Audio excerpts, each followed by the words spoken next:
जब तक मध्यकालीन महारानी ने ड्यूक को एक वॉशिंग मशीन दी, तब ड्यूक को एहसास हुआ कि महारानी भी समय यात्री हो सकती है, इसलिए वह उसे परखने के लिए उसके पास आया। क्या आप यूट्यूब देखते हैं?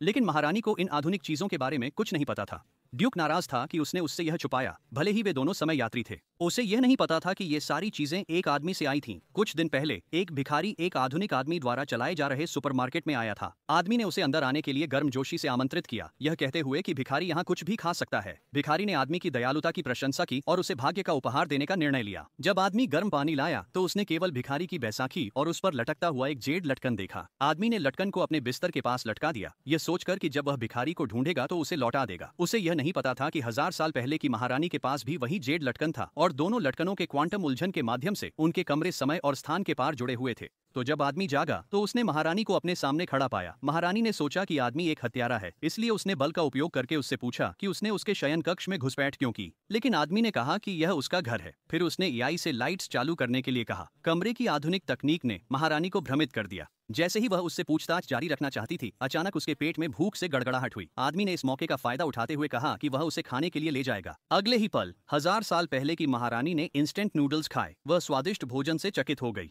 उसी समय एक नौकरानी ने अचानक महारानी को बुलाया। वे जानते थे कि समय यात्रा का रहस्य प्रकट नहीं होना चाहिए, इसलिए वे जल्दी से महारानी के शयन कक्ष में लौट आए। वहां महारानी को पता चला कि ड्यूक ने सेना की आपूर्ति रोक दी है। वह तुरंत अदालत में ड्यूक से सवाल करने गई, लेकिन उसने एक बैग में संकुचित बिस्कुट निकालते हुए कहा कि सैनिकों को आपूर्ति पाने के लिए महारानी को अधिक भुगतान करना होगा। महारानी ड्यूक के व्यवहार से क्रोधित हो गई। कारण जानने के बाद आदमी ने महारानी के लिए सेना की आपूर्ति 10 गुना बढ़ाने का वादा किया। फिर उसने सुपरमार्केट से कई तैयार भोजन निकाले और उन्हें गर्म करने और खाने का तरीका दिखाया। महारानी फिर से सुविधाजनक और स्वादिष्ट भोजन से चकित हो गई, इसलिए उसने आदमी से 1 लाख तैयार भोजन का आदेश दिया।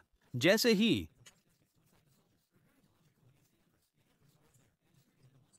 ड्यूक संकुचित बिस्कुट का उपयोग करके सैनिकों को उकसा रहा था, महारानी के खिलाफ तख्तापलट की तैयारी कर रहा था। महारानी वहां पहुंची और सैनिकों को 1 लाख तैयार भोजन वितरित किए। स्वादिष्ट भोजन का स्वाद चखने के बाद सभी सैनिक घुटनों के बल बैठ गए और महारानी के प्रति वफादारी की शपथ ली। उसी समय ड्यूक पूरी तरह से